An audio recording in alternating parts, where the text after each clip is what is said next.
Could you be real life dragonborn? In this video, we're going to delve into 7 more signs that you could be real life dragonborn. And if you haven't seen my first video on 5 signs that you're real life dragonborn and exactly what it entails to be dragonborn, then I would encourage you to check my video somewhere up here. But first, for those of you who don't know me, my name is Hannah, and I help people to own their powers and step into the driver's seat of their own lives. If you're the type that is a little too lazy to go to the previous video right now, I'll give you a quick recap. So 1, Dragonborn exists. This isn't just something in fiction. In fact, it is my belief that fiction holds a lot of spiritual truths if you know where to look for them. That being said, real life Dragonborn, kind of in the wide scope of things, entails someone who is called to work with the dragons to help with humanity's ascension. In the last video, I went into 5 signs that you could be real life dragonborn, and I asked for your feedback and your questions, and a lot of people were wondering if I could go into more signs that you're dragonborn, so I'm going to follow up with this video. This time, however, we're going to go into 7 signs that you're dragonborn. Let me know how many you're resonating with, how many you have, because I genuinely want to know. I'm trying to collect some data here. So if you want to check out the first video and then this one and let me know out of 12 signs how many you agree with, or if you're just watching this video, how many out of the 7 you feel like you resonate with. Anyways, to the bulk of the video. So sign number 1, going off of last week's video, is that you feel like you have a mission. You might not be able to bring words to this or to describe it, but you just feel like there's something big that you have to do. And this actually goes back in with the sign from last week's video, where it's like you never feel like you have enough time, right? Because the human lifespan is so short, and you feel like you have all this stuff you gotta do. And what you gotta do, it is to help with humanity's ascension. How that's gonna look individually is gonna vary from person to person, but on a broad scale, it's to help with ascension. I don't know about you guys, but ever since I was basically born, I guess, as long as I could literally remember, I've just felt like there was something I had to do. I felt like this pressure, like I didn't have the luxury to just sit back and relax like all the other kids, because I had shit to do, man. Let me know if that resonates or if you can relate to that, or if it's just me. Maybe it's just me being an egotistical Leo about it. I don't know. So sign number 2 is that you're highly empathic. Because again, if you're a dragonborn, you're going to be like this old soul. You're likely a starseed to a degree. And as such, you've come from very highly evolved societies where we all know about the interconnectedness of all life and all things and all people. And this just comes with the innate ability in this life to be a highly sensitive person, to be highly attuned to the emotions of others, to have telepathic abilities. Because you've likely lived many, many lives on different planets even, it's easier for you to put yourself in other people's shoes, or even other beings' shoes, maybe like plants and animals and the like, not just other humans. You can also be highly sensitive, and I guess subsign of this, you may be on the autistic spectrum somewhere.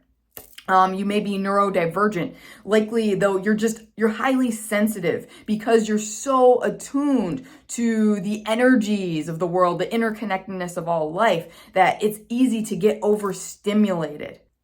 Does this hurt anyone else? This hurts me a little bit. The good thing though is that when you recognize that this oversensitivity is actually a gift, you can learn to work with it. You can learn to take pride in it instead of letting it hold you back and make you feel so like confused and like a victim. I don't know about you, but again, ever since I was a kid, I've been very empathic, very sensitive to my environment, and people would like make fun of me or shame me for being too sensitive to things, to being weird. Like, I don't know, like crowds would overwhelm me. I would sort of dissociate in crowds sometimes. I couldn't go certain places because the lighting, couldn't put certain things on my skin because I would have reactions, couldn't really drink alcohol. Like these things, I'm just really sensitive to things. Again, I would love to know if other people are resonating. because it's nice to know that I'm not alone. And I guess going off of this, the way I see it, I used to think of it as a curse, but more and more I'm seeing how this is a gift.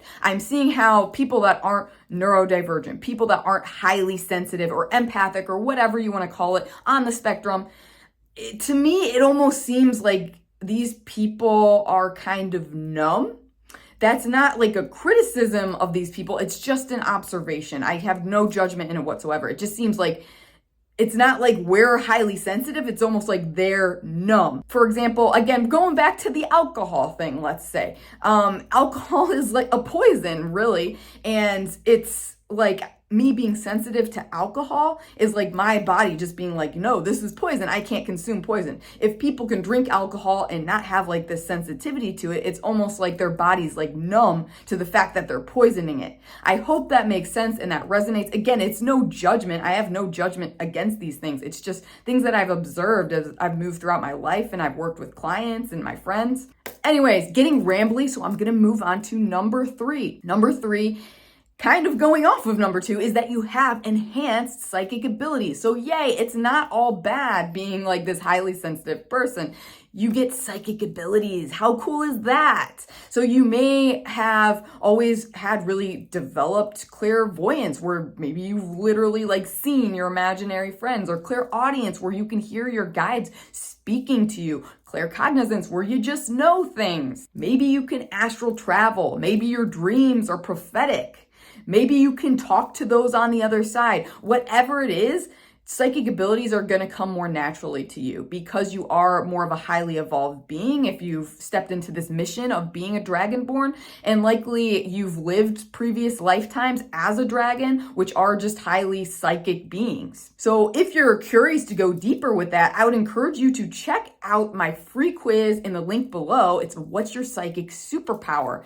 That'll tell you your dominant clair ability.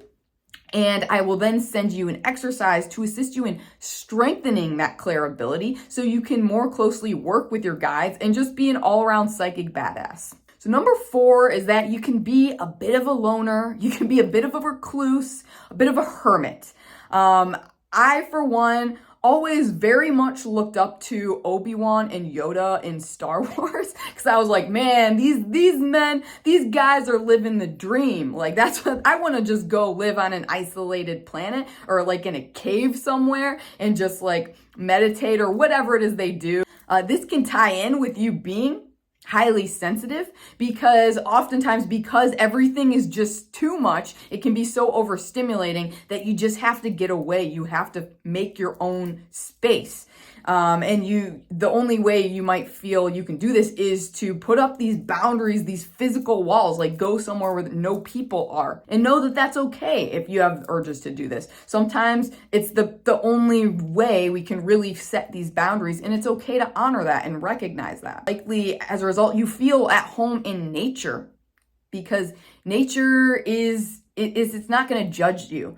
And as like a dragon soul or dragon kin, you've probably got a resonance with the elements, just like many dragons do. And so nature is just going to feel like it automatically just supercharges you. It rejuvenates you more so than the average person. It has this effect on everyone, really. But again, you're going to be quite sensitive to it if you are a dragonborn. 5. So even though you may be a bit of a loner, a bit of a recluse, you may find it hard to trust people, you are protective as fuck of people that you decide that you like, that are worthy of your love, your trust, your partnership. You're going to be very protective of them. And this is just that dragon energy coming out. Dragons like to hoard, right? They like to protect. They are protectors. If you work with spirit dragons and as your spirit guides, they are really good at protecting your energy. And that's what I love about them.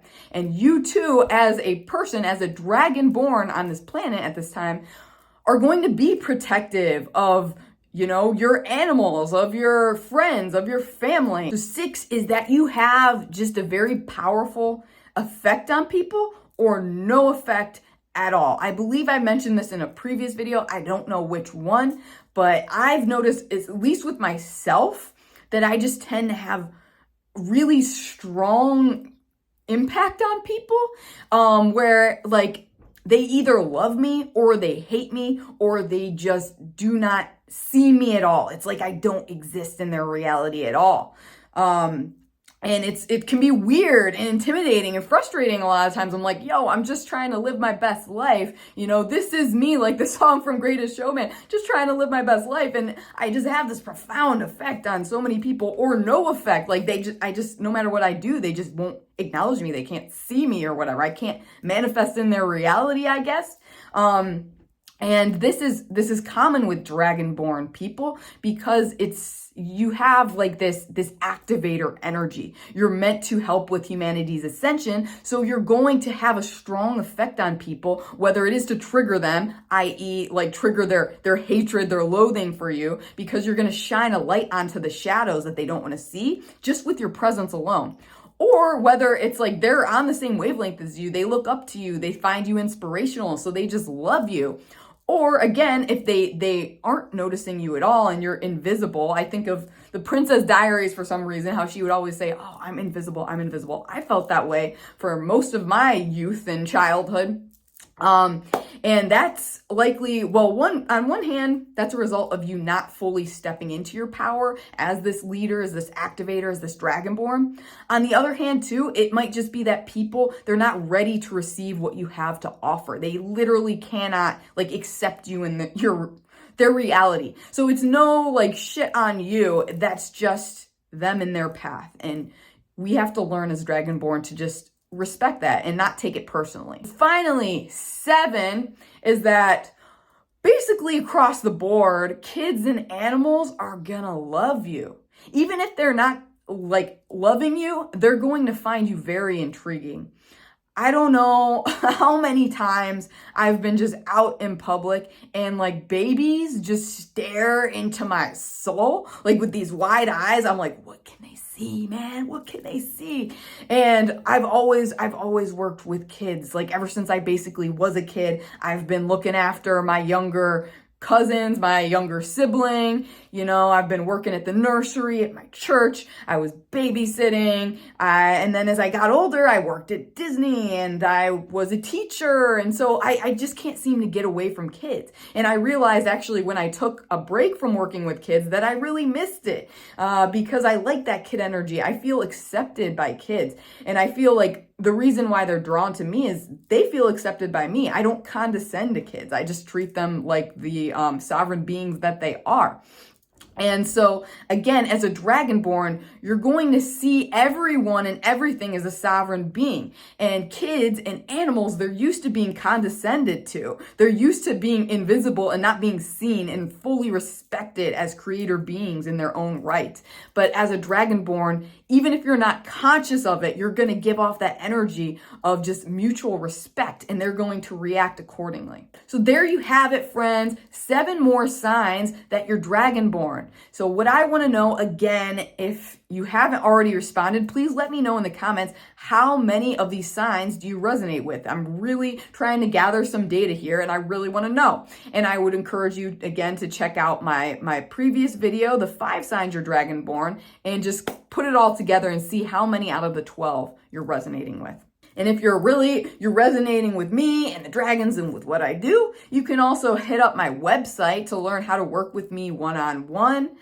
You can get a sketch of your dragon guide. You can even enroll in my eCOURSE for free for the first week, or the first unit in any case, that will teach you how to work with the dragons more consciously and actually get results. So if you're still there, thank you for watching all the way till the end.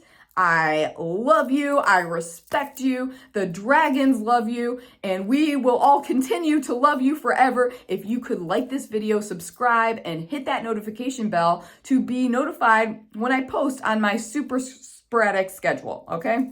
We'll love you forever anyways, but it's always appreciated. It helps others on this path, you know, find their calling and get some answers when we help the algorithm along like that. So very much appreciated, very much appreciate you, friend, and all that you're doing. Stay awesome and stay powerful.